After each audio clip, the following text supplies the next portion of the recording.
The WWE Hall of Famer Paul Heyman gave a masterclass last night. In the aforementioned segment, Heyman was asked to recognize Solo Sikoa as a tribal chief. In a brave act of defiance, Heyman refused, and as a result, he received one of the biggest ovations of his career. This marked the official birth of the Bloodline 2.0, which then destroyed the Wise Man. Heyman was even humiliated by Jacob Fatu and company at the announce table. It was crucial for WWE to maintain the positive momentum after last week's show, and they certainly did so with Smackdown this week. The show was consistent with Heyman's storylines, and all the major angles were further developed, leading into Money in the Bank and SummerSlam. Heyman deserves a ton of credit for both the quality of his performance and his willingness to take huge bumps in order to get the angle over. In order to drive interest in the product, Triple H is obviously approaching this summer like its mini WrestleMania season. Hopefully, this strong bond lasts the remainder of the summer, as WWE is really delivering on their promise to focus on interesting long-term storylines. LA Knight is eligible. LA Knight defeated Logan Paul and Santos Escobar in a thrilling match to qualify for the Money in the Bank ladder match. LA even put the current U.S. champion under pressure, escalating their feud and increasing the likelihood that they will square off at SummerSlam. If LA weren't currently involved in a storyline with Logan Paul, he would be regarded as a strong favorite for the men's Money in the Bank.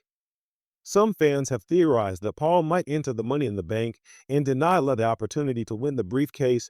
This does seem likely, and it could be the last step toward officially confirming the U.S. title match for SummerSlam in August. The stellar presentation by Jacob Fatu, a lineage acknowledgement ceremony, marked the conclusion of her Smackdown, and in that portion, Solitary Sikoa presented Jacob Fatu to the well. Fatu looked amazing when he made his entrance, and it definitely helped that Durable had taken the time to make sure his theme song really stood out. Fatu is going to be a big player in the WWE, and if he's already receiving this kind of response from the crowd after just 2 weeks, then things are looking up for Mr. Fatu number. It is unclear how long Paul Heyman will be off TV, but the stretcher job suggests an extended period of time. After Paul Heyman was destroyed and written off TV, he was straight out of the arena following his brutal beatdown at the hands of the Bloodline. With Paul Heyman off TV, it sets the stage for Roman Reigns to triumphantly return as a babyface to save the day. It's either reported that Reigns will return at SummerSlam or Money in the Bank, and it would be amazing to see Heyman by his side as Reigns makes his first appearance since WrestleMania 40. In the next Bloodline versus Bloodline plot, Heyman is also probably going to play a major part. It would be great if Heyman continued to portray Heyman as the babyface throughout, as this has only happened a few times in the previous 25 years and is a very undervalued role. The greatest SmackDown opener in a long time, Cody Rhodes got the MSG SmackDown Live underway. The intense sequence featuring Randy Orton and Kevin Owens bringing the fight to the Bloodline undoubtedly contributed to the buzz surrounding the 6-man tag match scheduled for 7 days at Money in the Bank. Rhodes referenced the WWE Championship explicitly, and Orton looked straight at Rhodes after that statement. It was an intriguing element of the segment. Rhodes is incredibly good at changing up the tension for significant twists.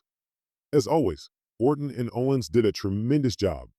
WWE is teasing that their resident Viper will be vying for the company's top spot. At one point, it was reported that Rhodes vs. Orton will take place at SummerSlam, but since Rhodes vs. Solo Sikoa is scheduled for the summer spectacle, it's possible that WWE will deliver a slow burn on the Enable Rhodes vs. One Dream Match #2 sell of the decade. Let's just give a little recognition to the security guard who sold that Crossroads like it was due. That person did a phenomenal job, and I expect to see them featured in the main event of WrestleMania 45, since we all know security guards make excellent future champions. Our main story today examines what transpired following this week's SmackDown and how Cody Rhodes has finally concluded his story following the revelation of the Dark Bouts Reds, which revealed that Kay Braxton was quitting the WWE. Braxton thanked everyone for their support, admitting to the audience that she didn't know much about the WWE when she first joined 8 years ago. She called Braun a class act and thought it was great that Braxton had the chance to say farewell after him. Rhodes changed gears and talked about how much he valued the evening. Rhodes discussed how Dusty Rhodes defeated superstar Billy Graham to win the WWF Championship, but that title was infamously revoked from him after Dusty failed to pin the champion. The WWF Championship that his father owned was then displayed, and Rhodes went into the corner to hoist the belt. Now that his story has come to an end, WWE has, in an unusual move, made the video available on YouTube for everyone to enjoy. Subsequently, our last article of the day looks at yet another wrestler who has responded to Ronda Rousey since leaving the WWE. Mercedes Moné claps back at her. Rousey has a habit of disparaging every aspect of WWE. However, in an interview with Maggie, Mercedes Moné, also known as Sasha Banks, surprised everyone by defending the company against Rousey. She said, "I had a great experience there, even wrestling Ronda." She went on, "It's news to me because what I brought to the table for WWE and women's wrestling, what I fought for me and Ronda are completely different when it comes to our views for women's wrestling. I'm the standard, the blueprint for a reason. I love and respect this game so much I'm ready to fight and do everything I can for women's wrestling. I know Ronda coming in did help a lot. Let us know what you think of Mercedes Moné's remarks in the space provided below. And I'll see you again soon with some more wrestling stuff." Tiffany Stratton qualified for the Money in the Bank match, and she delivered the goods as the first woman to do so. Stratton is a strong favorite to win because of her steady in-ring performance and her huge rise in popularity since her main roster call-up. While Naomi is popular with the crowd, the same cannot be said for the other two women. It appeared as though the former women's champion was simply stamping her ticket to the PLC next weekend. The action was shoddy, and Naomi was clearly holding it together like the ring general all she is.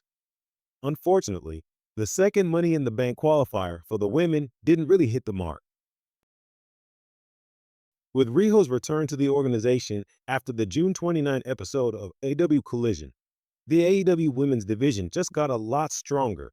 Serena Deeb made it very apparent after her brief bout with local star Kelly Maiden that she was searching for tougher opponents in order to climb back up the ranks and get another chance to compete for the AEW Women's World Championship. Former champion Riho was spurred by this to walk down to the ring for a face-off. The two ladies verbally sparred before Deeb exited the arena before anything physical happened, since Willow Nightingale defeated her in the main event of the Big Business edition of AEW Dynamite in March. When she was approached by Sky Blue and Julia Hart, Riho has not been seen in the organization. Mercedes Moné, who had made her AEW debut earlier that evening, intervened to save Willow Nightingale. Her extended absence from AEW can be attributed to her return to Japan for visa-related matters, which prevented her from working for AEW until her paperwork was completed. Given their lengthy history together, it appears she wants to take care of some unresolved business now that she's back.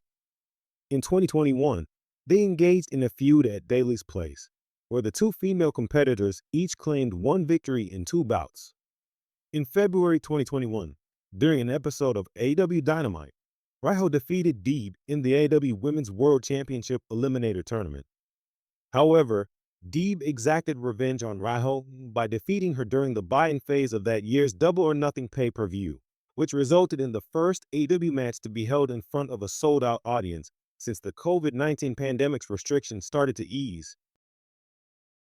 WWE stars displeased with extensive censorship. Last night's Smackdown wasn't without incident. Some behind the scenes expressed frustration with the level of censorship, particularly with the possibility that Fu Solo and Fu Pacers would be muted out. Additionally, during Nia Jax's entrance, fans noticed that the black screen appeared out of nowhere, giving the impression that a child was giving Nia Jax the finger. Fans of Well were undoubtedly irritated by the censoring. The WWE is frustrating the talent behind the scenes as well. Shah Rassal, a Fightful select, said that it can be tedious to watch at times. I can understand censoring certain parts, but it seems like every segment is edited to make it appear like a production of ours. I'm curious about your thoughts on the strict censorship on Smackdown. Personally, I'm eager for WWE to be available on Netflix, since Triple H has stated that it will be free of restrictions.